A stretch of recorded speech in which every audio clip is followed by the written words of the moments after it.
Welcome to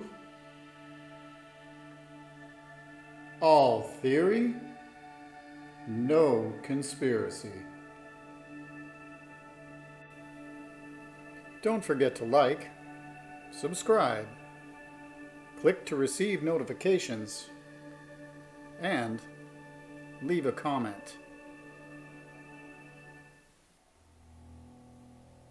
This video is about the phenomena known as sleep paralysis. Included are the common experiences and symptoms that sleep paralysis sufferers share, and a look at a case where it may have caused the deaths of 117 people over a period of a few years.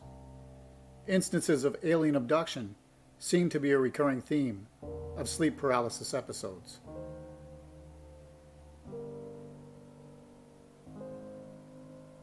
Imagine waking up and being unable to move anything but your eyes and seeing an intruder in the room with you.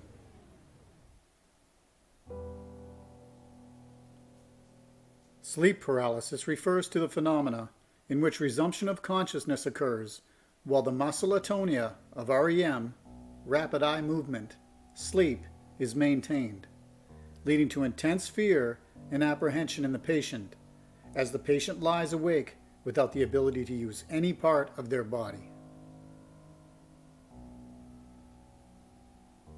Although much is still unknown about sleep paralysis, three distinct types of episodes have been established: intruder hallucinations, vestibular motor hallucinations, chest pressure hallucinations.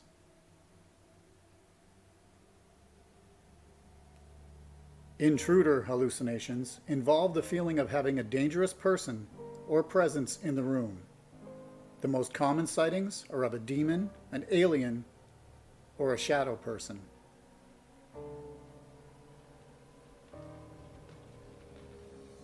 Vestibular motor hallucinations involve a feeling of flying or an out-of-body experience.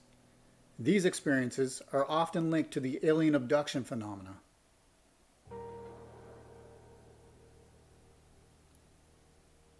Chest pressure hallucinations, also known as incubus hallucinations, have a feeling of suffocation as though something is sitting on your chest and often coincide with intruder hallucinations. Incubus, a demon that is believed to have intercourse with a victim while they are sleeping.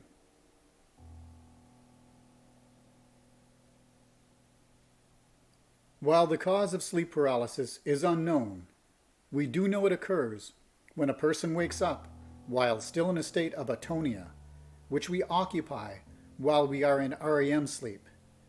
It prevents us from physically acting out our dreams.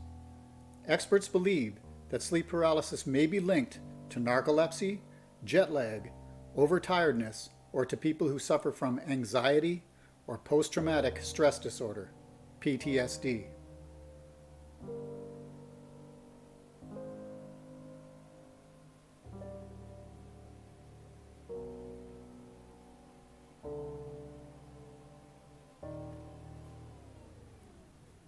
There is a sleep paralysis legend in Newfoundland pertaining to a creature called the Old Hag. The hag is described as an old, haggard, long-haired female witch who appears either as a figure standing in the doorway of or in the victim's room, or with the victim waking to the hag crouching on their chest and constricting their breathing.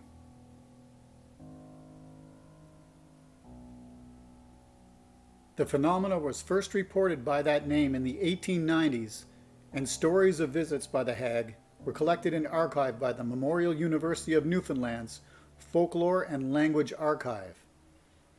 A former employee of the MUNFLA, named David J. Hufford, wrote a book based on his research collected between 1971 and 1974.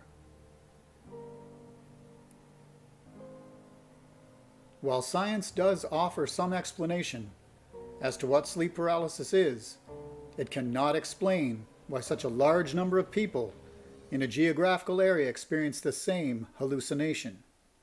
It is so pervasive in Newfoundland that it is a verb. For instance, a visitation means having been hagged, or if the visit involves the witch crouching on your chest, they say you have been hag-ridden.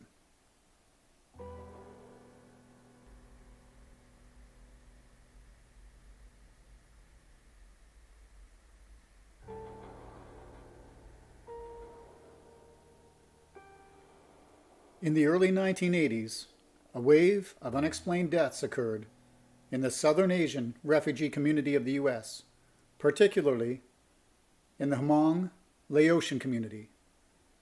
There were 117 deaths in total, with 92 being recorded in 1981 to 1982. Most of the victims had been in the U.S. for less than 2 years, with an average age of 33, with all but one being male.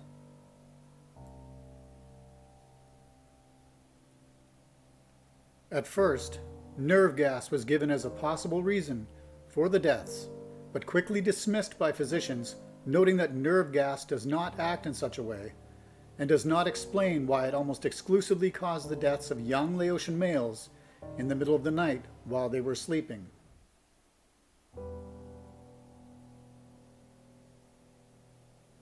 A new cause of death was soon given, a syndrome named Sudden Unexplained Nocturnal Death Syndrome, SUNDS.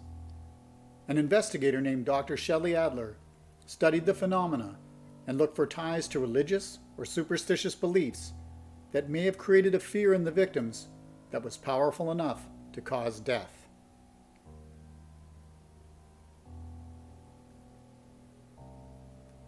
This suggestion does not explain why so many healthy young people died in their sleep, and also why these deaths tapered off and then stopped altogether in the late 1980s. More refugees continued arriving in the U.S. until the mid-90s with the same religious beliefs and trauma from war, but did not suffer the same deaths.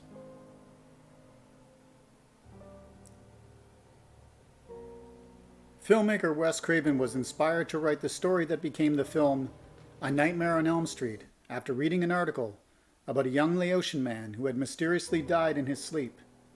The young man had told his family he believed he would be attacked in his dreams and would not wake up.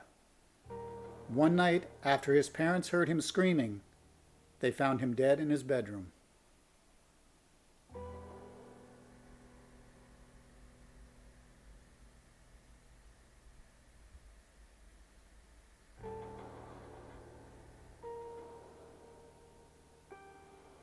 I would like to relate my own sleep paralysis incident. It was of the intruder in the room type. I awoke, I was on my back, and could not move. As I looked around the room, I saw a figure that could best be described as an alien. It was in the corner of my room, near the door. We made eye contact, and it seemed surprised at my being able to see it.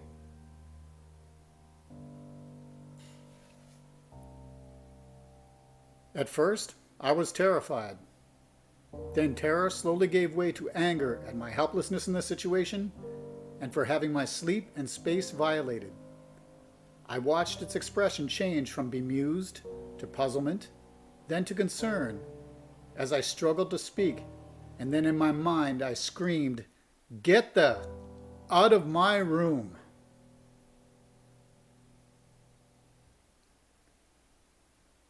As I went over what happened to me, it struck me that my experience seemed very similar to a documentary I had recently seen about GHB, gamma hydroxybutyrate, which can be used as a method for rendering people helpless and able to be taken advantage of.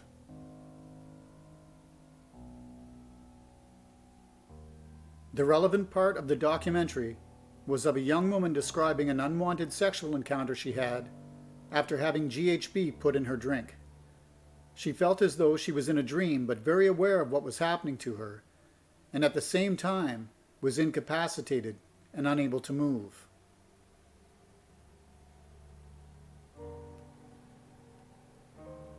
GHB's liquid form allows it to be slipped into drinks, and its sedative effects can incapacitate victims, and as in the documentary, make them incapable of resisting unwanted sexual advances.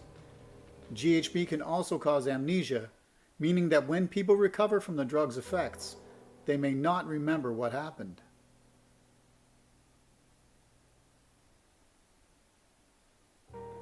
trace amounts of GHB are produced endogenously, 0.5 to 1 milligrams per liter, in various tissues, including the brain, where it functions as both a precursor and a metabolite of the major inhibitory neurotransmitter Y-aminobutyric acid, GABA.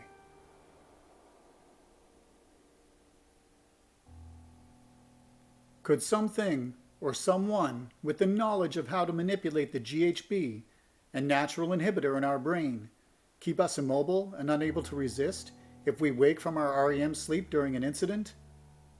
It could explain a large amount of alien abduction experiences where the victim wakes up and is unable to move but is aware of what is happening.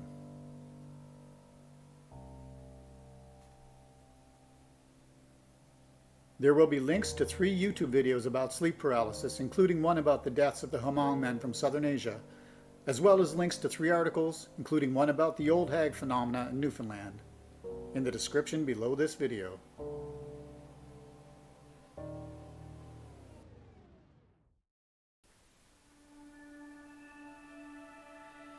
The end? Stay tuned for more content from All Theory, No Conspiracy. Thank you for watching.